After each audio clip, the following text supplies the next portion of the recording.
Hello, welcome to Farron Noir at the Bar. I'm Russell Day. Now, I was going to read an extract from my latest novel, King of the Crows, but I thought maybe rather than give you a teaser, because you've probably had quite a few of those lately, I'm going to read a short story I wrote a few years ago. This one's never been published, so we'll call it world exclusive. And if you're sitting comfortably, I'll begin. The solvent tang of gun cleaner and icing sugar, neither one out of place, but the combination seemed odd, and Albert's nostrils flared as he stepped into the rectory. The vicar, seated at the kitchen table, was massaging gun oil into the barrels of a 12-bore. "Hello, Albert." He spoke without looking up. Albert hesitated on the threshold, thrown by the greeting. In the 5 years he'd been the incumbent village bobby, he'd never once used the vicar's first name. He dug into his memory, trying to dredge it from the depths, found nothing. The vicar finally turned from a gun and looked at him. Trying to avoid embarrassment, Albert said, "Tired of the old routine?" The man looked away again and broke the shotgun, peering down the barrels before replying, "Just tired in general, I think." Their routine had started in the first week of Albert's appointment. His attendance at the Sunday service had caused a ripple of interest, and he'd been aware of eyes following him. He'd sat at the back with the coerced husbands and children, and of course, Sonia. Her presence in the rearmost pew hadn't surprised him at the time. He wasn't familiar with the peculiarities of village hierarchy at that point. The few women at the back of the church were generally marked no better than they ought to be, not the company he would have expected the vicar's wife to be keeping. At the end of the service, the faithful at the rear of the church exited with blasphemous haste. Most of the husbands made it back into the open before the vicar had time to take station at the door. Albert had waited and taken the priest's hand. He'd been surprised by its strength. "Ah, the new sheriff in town." He'd heard that line a dozen times, as would any copper posted to the back or beyond. The vicar had layered the comment with the same odd intonation he'd used throughout his sermon, pausing at the chosen word before pronouncing it with studied care.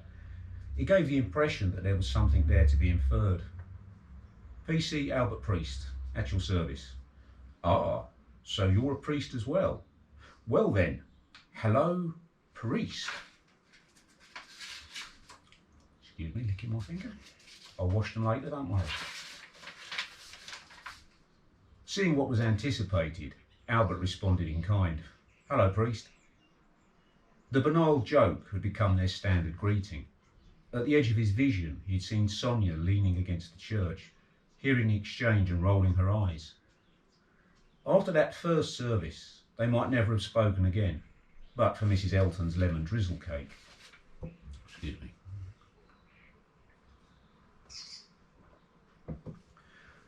The chair opposite the vicar had been left slightly away from the table. Albert sat on it, and then had to shuffle it backwards to accommodate the swell of his gut. Breakfast crumbs fell from his shirt front and joined the other offerings on the striped pine. The vicar put the shotgun to his shoulder and described a shallow arc, tracing an invisible target from doorway to far corner. "Is something wrong?" Albert asked. The vicar's name still wouldn't come to him. Had he ever known it? The ends of the barrel drooped, so they were aiming at the floor. The vicar carefully unshouldered the gun and put it on the table. In the same way its smell was at odds with the aroma of sugar, its appearance among the piles of food was incongruous. Albert felt easier once the vicar had put the weapon down. "It isn't loaded. You should know to trust me with firearms." Loaded or unloaded, Albert didn't like guns. The country gentleman's notion of recreational shooting didn't sit well with him. Still a city boy at heart, he associated guns purely with violence. The lemon drizzle cake was on the table, nesting among the tins, and centre stage waiting for him as always. It had been transferred from Mrs. Elton's antique cake plate to a waxed paper one. He could see Mrs. Elton's bone china heirloom on the draining board, still waiting to be washed. Despite the vicar's funny mood, or maybe because of it, he couldn't help but notice the cake. It had been cut into 8 pieces this year, not the usual 16, and the usual razor-thin layer of crumbling white icing had been replaced with a deep layer of fondant. His attentions didn't go unnoticed. Ah, Mrs. Elton's lemon drizzle. Did the vicar know he was imitated by every wit in the village? The landlord of the White Lion spent most evenings filling requests for a half pint of stout or a packet of salt and vinegar crisps. The ritual of the lemon drizzle had been Albert's invention, albeit unintentionally. He'd met the vicar in the village high street, a slightly grand name for 200 metres of tarmac, barely wide enough for the yellow lines it boasted. Albert had dutifully responded to the vicar's hearty, "Hello, priest." Sonia had been by his side in a thin summer dress, even though it was October and the weather was turning chilly. When the wind picked up, the flimsy material pressed into the contours of her body. "Do you have a sweet tooth, Constable?" Sonia purred the words, and he wondered if his scrutiny of the weather patterns had been noticed. Wondered too if the vicar knew the gossip circulating his pretty wife. He answered her question by patting his stomach and producing a laugh. Too much of a sweet tooth. "Then we might be in a position to help each other," the vicar said. "Every year when I ask for offerings for the harvest festival, I say without fail, tin food and dry goods only, please. And then Mrs. Elton bakes a cake." Sonia inserted the words flat-toned into the pause that her husband had been taking. There was an embarrassed silence. "Would you like it, Constable Priest?" the vicar finally said. The three of them had gone to the rectory kitchen where the offerings were awaiting distribution. The table was loaded with food, mostly basic items, baked beans, tomato soup, spaghetti hoops, offerings for the less fortunate. The lack of brand names contrasted with the dress code most of the congregation held to. Mrs. Elton's cake was centre stage, as she'd no doubt intended it to be, set on a plate possibly worth more than the table it occupied. It had already been cut with surgical precision, 16 slender portions of identical largesse. "I explain every year the food bank only accepts store-bought goods and non-perishables, but every year..." The priest let the presence of the cake finish the sentence. "I don't care for sweet things," he explained, "and Sonia has her diet." Albert had eaten the cake as the couple drank tea, Sonia's black and sugarless. She'd wrapped the remainder in foil for him. Harvest Festival had become the one point of the church calendar marked by Albert's attendance.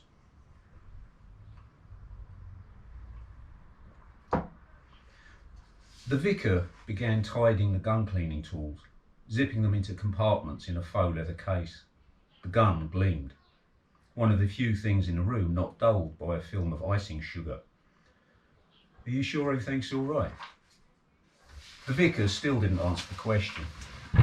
Instead, he ran a finger along a tin of macaroni cheese and held up his sugared fingertip for Albert's inspection.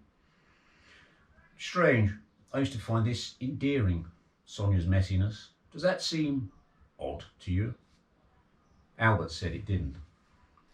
He'd been married himself. The divorce was one of the reasons he'd left London. Closure was the current way of describing it. He'd always thought running away from the shame was closer to the truth. Still, he could understand the way things looked different over time. Funny quirks and tics that became annoying and grew to become infuriating. Carol misplacing the car keys. When they were engaged, it had been a shared comic scene, jokes and laughter when they were in her bag all along. A year after the honeymoon, it was a banal routine like the vicar's "Hello, priest." 3 years in, and every time they left the house, they'd have a screaming match.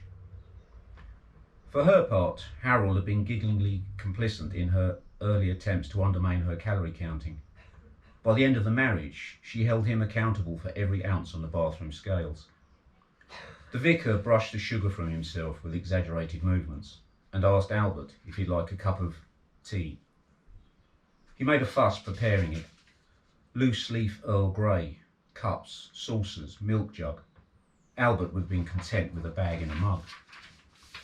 The dessert plate and fork were already on the table. When at last the vicar had made the tea, He set the cups on the table and sighed heavily as he sat down. Albert was about to ask again if everything was all right, but the man indicated the lemon drizzle cake and told him to help himself. "I shouldn't really," he said, patting his belly. He took a slice anyway. It was part of the routine, the ritual, and, as irritating as he found it, he preferred it to the present atmosphere with its smell of gun oil. As Albert started eating, the vicar sighed again. "I think Sonia's having an affair." The first time they'd sat at the table, while Albert ate, the vicar had continued worrying at his name. The combination of parish priest and constable priest was still fresh enough to be entertaining, or so he seemed to think. Sonia hadn't bothered to indulge him, and it fell to Albert to feign amusement. "My wife used to say priest was a good name for a policeman," Albert had said. "Oh, you're married?" "Past tense, I'm afraid." The vicar must have had something witty to recite on the subject of marriage, and Albert's reply caught him unprepared. Poised to deliver his line, mouth half open, he froze. Sonia slid into the sudden silence. "So, Constable, you're footloose and fancy-free?" It was another awkward moment, and Albert covered it by taking a third slice of cake. The vicar recovered and started talking, too quickly, about the similarities of their roles. Serving the community, helping people through trauma and stress. He warmed to his subject and chuckled at his own jokes. Albert chewed slowly on Mrs. Elton's cake, keeping his gaze carefully on the vicar and taking the cues to laugh. All the while, Sonia ran the ball of her foot up and down his shin. Albert swallowed hard and hurt his throat. "I'm sure she's not. What would you even think now?" His voice croaked slightly. "She's been gaining weight." "Gaining weight? You'll need to explain that one to me." The vicar straightened his back, sat up and took a slow, measured breath.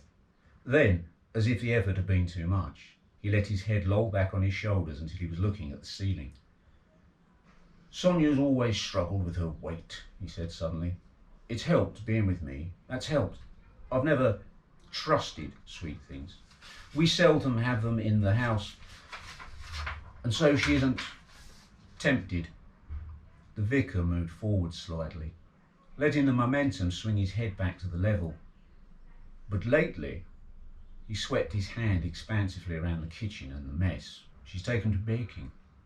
She's always been a woman of excessive appetite." He picked up the shotgun again. It was an old weapon, its workings visible, elaborately carved hammers sitting proud, waiting to be pulled back in readiness. He stripped the weapon down again, barely glancing at it, his hands seeming to work independently from the rest of him. He didn't look at Albert as he spoke.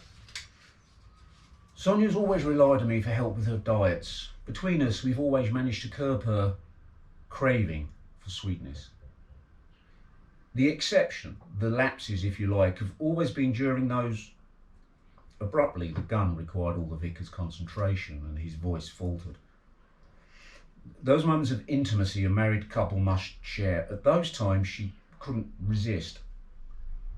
Albert took another forkful of lemon drizzle to cover the silence. He took it from the top half of the slice, thick with fondant icing.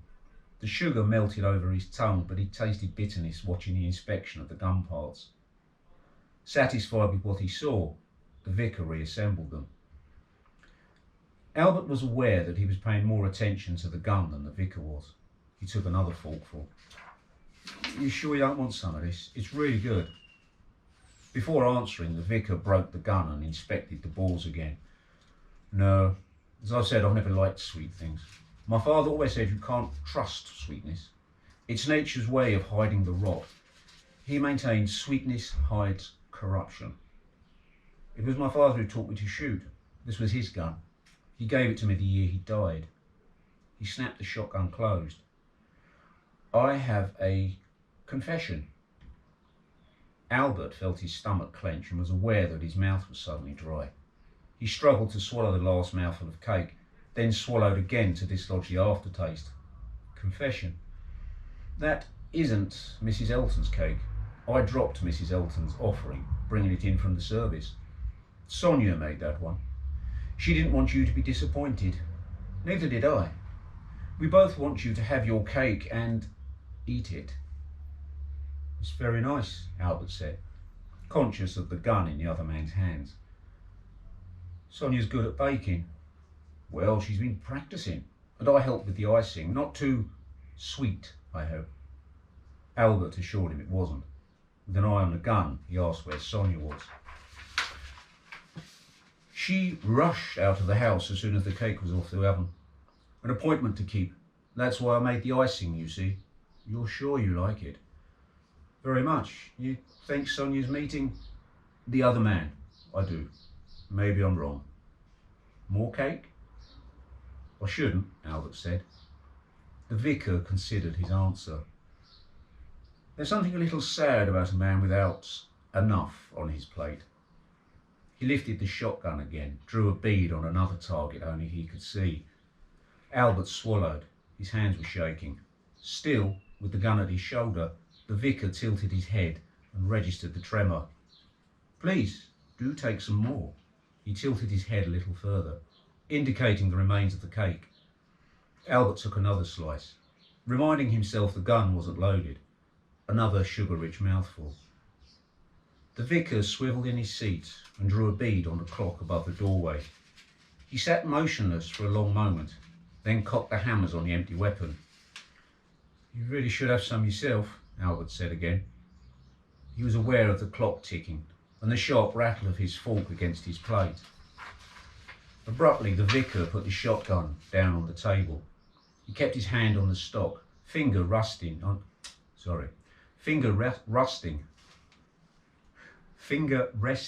the dual triggers. I don't have the palate for sweetness, the vicar said. I find the smell of sugar quite abhorrent. Oh. The last was directed at Albert. The portion of cake he was lifting had shaken from the fork. He tried to fish it from his lap while keeping the gun in sight. You know, it stems from watching my father working around the barns, dealing with the rats. He'd use icing sugar by the bagful. It masked the bitterness of the strychnine. He took his hand off the gun and smiled. Boom, boom, priest. Okay, that's the end. I hope you enjoyed it.